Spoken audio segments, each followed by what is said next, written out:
há um divórcio histórico, político, entre o marxismo e o nacionalismo no Brasil. O marxismo brasileiro, de maneira geral, ele é um marxismo antinacionalista e antinacional. E o nacionalismo é antimarxista. Desse desencontro, isso nega uma larga tradição. Primeiro, uma tradição de estudo do próprio Marx.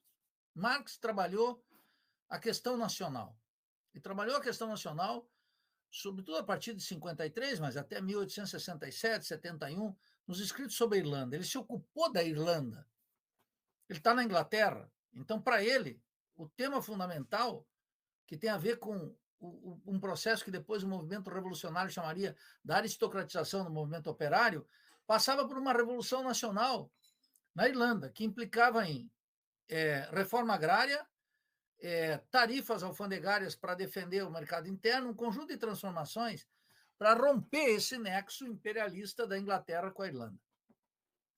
Esse desencontro entre o marxismo e o nacionalismo tem características muito próprias na América Latina. De resto, além de Marx, o tema da nação e do nacionalismo ocupou todo o movimento socialista e marxista europeu.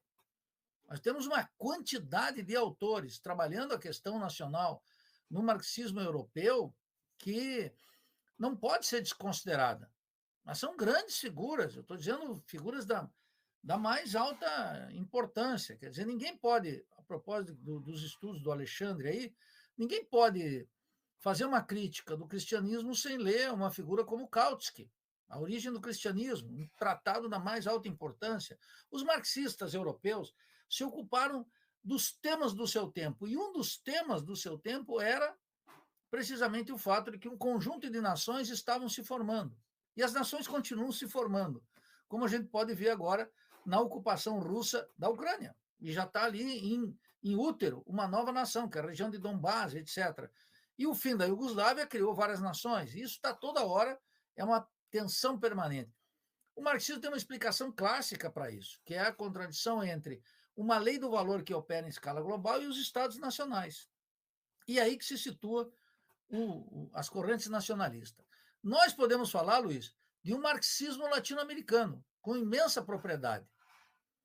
O grande problema é que esse marxismo latino-americano ele é desconhecido. E no caso brasileiro, inclusive, tem uma distância histórica que está sendo superada entre o marxismo latino-americano e o marxismo brasileiro. Nós tínhamos uma tradicional oposição, o desprezo e até mesmo uma distância entre o Brasil e a América Latina. Isso não existe mais. Mas nós arrastamos uma tremenda ignorância sobre a América Hispânica e as histórias dos países latino-americanos, etc. Então, tudo isso conforma essa tremenda diferença entre o que você está chamando aí de nacionalismo e socialismo no terreno do marxismo. Enquanto não houver um ajuste de contas sobre isso, não haverá nenhuma possibilidade de uma revolução brasileira, que para nós tem um caráter inequívoco, uma revolução socialista. Não existe uma revolução brasileira em abstrato. Tem muita gente que fala em revolução brasileira, né? Até o Olavo de Carvalho falava em revolução brasileira. Só que tu vai ver o que é a revolução brasileira na confusão do Olavo de Carvalho, tu tira ela do foco, é uma mera agitação ideológica, tal como tratar o nacionalismo de Bolsonaro, um proto-fascista.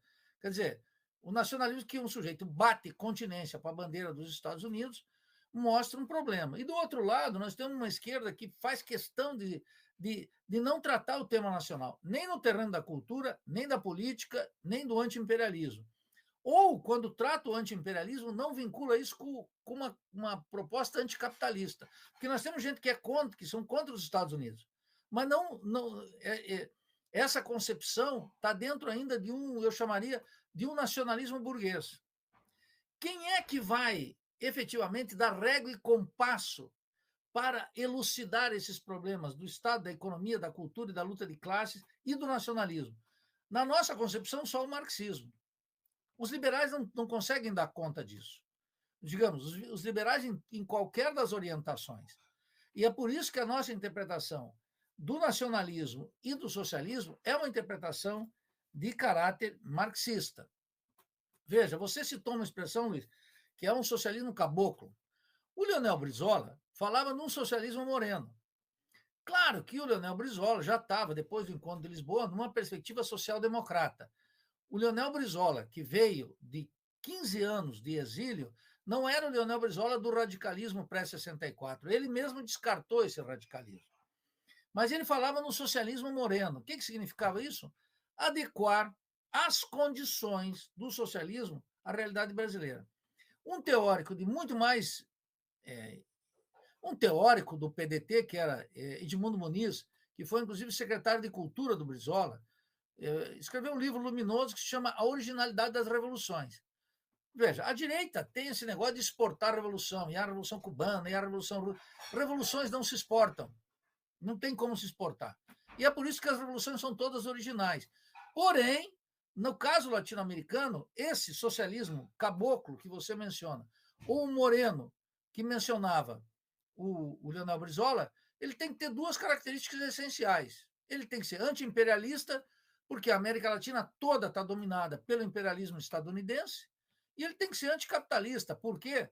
Porque as classes dominantes internamente, a burguesia industrial, a burguesia agrária, a burguesia comercial e a burguesia bancária, essa gente não tem nenhuma luta pela soberania e nenhum apreço pela cultura brasileira, pela verve do fogo. Então, essas são as razões do desencontro. Enquanto nós não elucidarmos isso, nós temos um problema mais grave. Por quê? Agora, um duplo problema, Luiz, que eu antecipo aqui, que nós podemos eventualmente discutir. Em primeiro lugar, nós temos uma esquerda dominantemente liberal. A esquerda brasileira é liberal, de hegemonia liberal. Você veja o que é o PT. O PT tem uma concepção liberal. Está cheio de vídeo do Lula que o Lula diz: eu sou um liberal. E tem um que ele diz: eu sou um liberal. A Dilma tem mais formação ideológica, etc. A esquerda, ela é uma esquerda liberal. E o nacionalismo está na mão de um proto-fascista como o Bolsonaro. E de forças armadas, que essencialmente são forças armadas entreguistas, tal como tu pode ver numa figura como o vice-presidente da República, o Mourão. Tem um famoso discurso de Mourão, numa loja maçônica, 1 ano e meio antes dele ser candidato, em que ele se alinha completamente com a política liberal e diz expressamente que o Brasil, num mundo em convulsão, é um aliado estratégico dos Estados Unidos. A política externa do Bolsonaro mostra isso, e isso significa que o Brasil é um raquítico nas relações internacionais e não faz nada. Pode ter Partido Democrata ou Partido Republicano lá. O Bolsonaro segue qualquer um. Se deu bem com o Trump e está dançando miudinho com o Biden. É a mesma coisa, isso não muda. Então, nós estamos numa situação muito mais difícil agora. Aqueles que nos escutam aqui podem entender. Uma esquerda que é liberal e que, portanto, não é socialista. E os que se dizem nacionalistas são entreguistas que vendem a Petrobras, internacionaliza o solo, promove uma cultura estranha, a cultura brasileira, e aí é um desastre completo. Né? Então, a situação é mais difícil, mas eu não me abala no mais mínimo, porque o Brasil, todo esse lusco-fusco que tem aí, essa brigaçada e acusações de todo lado, mostra que tudo que é sólido se desmancha no ar. É nesse lusco-fusco que nós vamos precisar do exercício da crítica, da reflexão marxista e do compromisso com o socialismo. Em última instância, recuperar as raízes históricas e a necessidade premente imediata da Revolução Brasileira. Por isso que nós tematizamos a Revolução Brasileira, Luiz. Eu não fui pontual na resposta, porque ela requer essa ambientação para a gente discutir isso. Né? Eu acho que isso é muito importante, sobre um campo de reflexão que a esquerda liberal no Brasil hoje não expressa, nem tem interesse. Para dar um exemplo do que você mencionou aqui, o conhecimento da esquerda brasileira, nos distintos partidos, em graus diferentes, mas, em geral, é uma regra de não ter um compromisso da pátria grande, da América Latina. Só que, sem essa concepção estratégica, nós não enfrentamos o imperialismo nos Estados Unidos, porque nós precisamos de uma estratégia comum. A figura que melhor expressou isso na América Latina nas últimas décadas é, naturalmente, Fidel Castro. E, do outro lado, a genial aparição de Hugo Chávez, que atualizou uma concepção bolivariana contra a concepção de James Monroe. Eu conheci há pouco os estudos do Oliveira Lima, por exemplo, esse extraordinário embaixador brasileiro do século passado. E o livro dele sobre o pan-americanismo é uma denúncia de James Monroe e uma reivindicação da perspectiva bolivariana em 1907. E eu recordo sempre, agora não está aqui, está aqui. Está aqui na minha mão. Contra essa direita asquerosa que anda por aí, que acha que o bolivarianismo é uma coisa estranha a nós, eu sempre leio o parágrafo único do capítulo 1 da Constituição Federal, que reza o seguinte, digo aqui para o nosso público, parágrafo único, a República Federativa do Brasil buscará a integração econômica, política, social e cultural dos povos da América Latina, visando a formação de uma comunidade latino-americana de nações. Percebe? Então, essa direita que está aí, achando que o Fórum de São Paulo e os comunistas, etc., é simples, porque é um dado elementar de realidade que a Revolução Cubana sofre. Ela faz uma transformação extraordinária em 1959 e ela não pode desenvolver plenamente sua potência porque ela não encontra aliados na América Latina, encontra adversários, bloqueios, o bloqueio criminal dos Estados Unidos. A tragédia cubana, nesse aspecto do bloqueio, não pode ser feito num país do tamanho do Brasil. Pode ser feito no Caribe. Pode ser feito na América Central.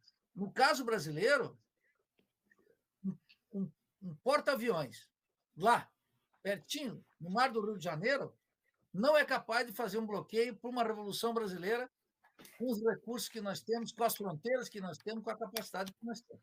Eles podem fazer no Caribe, mas o Caribe não é algo imune a nós. Aquilo é um exemplo de como os Estados Unidos atuam.